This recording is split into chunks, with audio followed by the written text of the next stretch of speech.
ప్రభుత్వ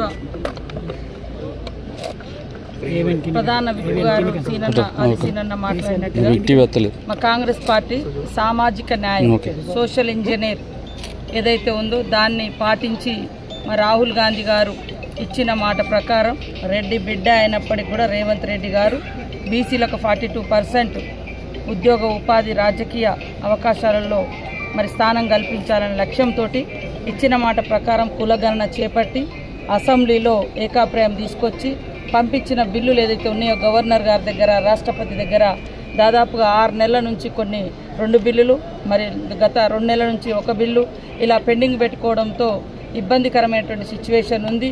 ఏదేమైనా 2 సంవత్సరాలుగా దాదాపుగా గ్రామాలలో ఎలక్షన్స్ లేక మరి సర్పంచెస్ లేక ప్రజాప్రతినిధులు లేక గ్రామాల అభివృద్ధి కూడా కుంటుపడుతున్నటువంటి ఈ నేపథ్యంలో మా పార్టీ నమ్మిన సిద్ధాంతం 42% మేమెంతో మాకంత అనే విధంగా మరి 42% బీసీలకు ఇచ్చి ఎస్సీ ఎస్టీల జనాభా ప్రకారంగా వాళ్ళకు కూడా రిజర్వేషన్ ఇచ్చి ఎన్నికలకు పోవాలని నోటిఫికేషన్ ఇవ్వడం జరిగింది. స్థానిక సంస్థలకు ఇచ్చిన వెంటనే కొంతమంది హైకోర్టుకు కొంతమంది సుప్రీంకోర్టుకు పోయినరు. ఇవాళ సుప్రీంకోర్టులో మరి రిజెక్ట్ చేయడం జరిగింది ఎవరైతే పోయినరో.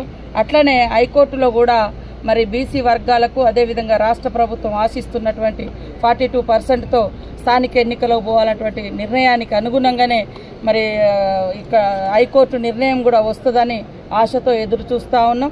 ఖచ్చితంగా మనము జనాభా ప్రాతిపదికన ఫలాలైనా పదవులైనా పంచితే విభేదాలు ఉండవు కాబట్టి రాష్ట్రంలో ఉన్నటువంటి 42% వాళ్ళకి ఇవ్వాలి బీసీ వర్గాలకు అనేటువంటి లక్ష్యంతో రేవంత్ రెడ్డి గారి ప్రభుత్వం పనిచేస్తుంది. ఖచ్చితంగా హైకోర్టు కూడా సానుకూలంగా స్పందిస్తుందనే ఆశతో ఉన్నాం. ఆ రిజల్ట్ రాగానే అంటే వారి యొక్క తీర్పు రాగానే మనం ఇచ్చిన నోటిఫికేషన్ ప్రకారం కూడా ఎన్నికలు జరుగుతాయని తెలియజేస్తాం.